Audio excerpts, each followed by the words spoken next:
Hello everyone, అందరికీ నమస్కారం. నేను మీ Rishta. Welcome back to our channel తుపాకీ.com. సో ఈ రోజు మనతో పాటు ఉంది అశ్విన్ బాబు గారు. శివం బజే అనే ఒక యాక్షన్ సస్పెన్స్ థ్రిల్లర్ తో త్వరలోనే మన ముందుకి రాబోతున్నారు. సో దాని విశేషాలేంటో మాట్లాడుకొని తెలుసుకుందాం. హాయ్ అశ్విన్ గారు, ఎలా ఉన్నారు? రిష్తా గారు, యా ఐఎమ్ గుడ్. మీరు ఎలా ఉన్నారు? ఫైన్ అండి. యా, చాలా రోజుల తర్వాత మళ్ళీ థియేటర్ లో మంచి యాక్షన్ మూవీతో రాబోతున్నారు కదా. So first of all I want start with title. నాకు చాలా క్యూరియస్ గా ఉంది. అసలు ఈ టైటిల్ పెట్టడానికి రీజన్ ఏంటి? అంటే మనం ట్రైలర్ లో చూస్తుంటే బాగా స్పిరిచువల్ గా కనెక్టివిటీ, శివుడికి ఏదో స్ట్రాంగ్ పాయింట్ కనెక్టివిటీ ఉన్నట్టు కనిపిస్తుంది.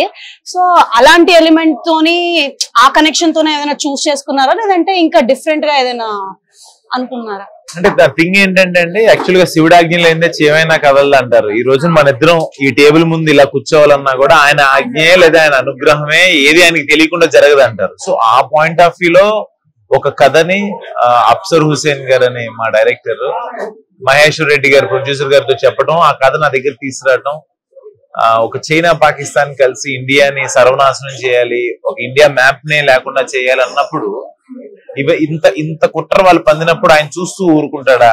ఆయన చేయాల్సింది చేస్తాడు, ఆయన చేయాల్సింది చేస్తాడు అనే పాయింట్ ఆఫ్ వ్యూ ఆ కథలో నుంచి నడిచే కథ ఇది. నైస్.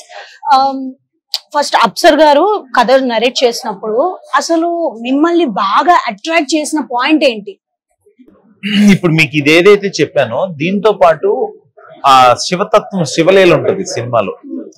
అదంటే ఇప్పుడున్న మనం 2024 లో ఆయన ఎదురు పడిపోయి నేను మహాశివుడిని అన్నా కూడా ఎవరు ఇది కాదు. ఆయన మాయనే ఆయన కొలుస్తాం. ఇప్పుడు నేనేంటి, నేను ఇది అనుకున్నాను ఇది అయిపోయింది అని అంటుంటారు కదా. లేదంటే ఇక్కడికి వెళ్దాం అనుకున్నా అక్కడ వెళ్ళకుండా ఇక్కడికి వెళ్తే ఈ లోపల అక్కడ కార్ యాక్సిడెంట్ అయిందనో, లేదా మనం అనుకుంటాం ఇదంతా శివమాయ అని అనుకుంటాం కదా.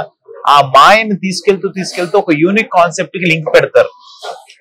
ఆ పాయింట్ నాకు చాలా చాలా ఇష్టం. రేపు పొద్దున్న మీరు సినిమాలో చూసినప్పుడు కూడా ఆ సర్ప్రైజింగ్ ఎలిమెంట్, ఆ షాకింగ్ ఎలిమెంట్ చాలా బాగుంటది. అది ఇప్పుడు వరకు అయితే నాకు తెలిసినంత వరకు నేను చూస్తుంటాను సినిమాలు, ఇండియా వైడ్ అయితే అది రాలా ఆ పాయింట్.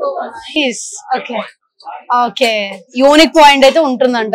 యూనిక్ పాయింట్ ఉంది. లాస్ట్ టైం నా మూవీలో హిడింబాలో క్యానబలిజం ఎలా అయితే ఉందో, ఇందులో ఒక కొత్త యూనిక్ పాయింట్ ఉంటుంది. ఇప్పుడు ఈ ప్యాట్రియోటిజం, లేకపోతే మన దైవత్వం, లేకపోతే ఇవన్నీ ఈ లింక్స్ తో పాటు ఎమోషన్, ఎంటర్టైన్మెంట్ తో పాటు ఒక యూనిక్ పాయింట్ ఉంది. Okay, right.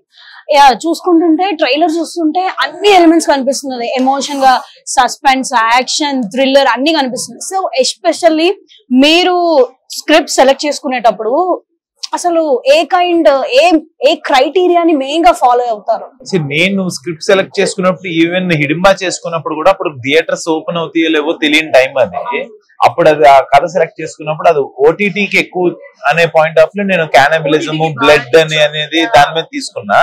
ఈవెన్ మన సెన్సార్ కి వెళ్ళినప్పుడు థియేటర్ కి ఏ సర్టిఫికేట్ ఇచ్చారు, అసలు సర్టిఫికేట్ ఇవ్వనన్నారు. సో ఆ కంటెంట్ అది వేరు. నేను ఏ స్క్రిప్ట్ సెలెక్ట్ చేసుకున్నప్పుడు ఒక యూనిక్నెస్, ఏదో మన ద్వారా కొత్తగా ఏదైనా చెప్పాలి, రెగ్యులర్ గా కాదు. మిగతాది hero, heroine, villain, love track ఇవన్నీ ఉంటాయి. అవి కూడా కొత్తగా చెప్తూ ఒక యూనిక్ పాయింట్ ఏదో కొత్తదనం తీసుకురావాలన్నది నా మేజర్. నాకు ఆ క్రైటీరియా మైండ్ లో పెట్టుకుని వింటుంటా. ఏదో ఒకటి అట్లీస్ట్ ఒక 20% అన్నా ఆ కొత్తదనం రాగానే తెలియకుండా దాని చుట్టూ ఉన్న కథ కూడా కొత్త కనపడుతుంది. ఓకే,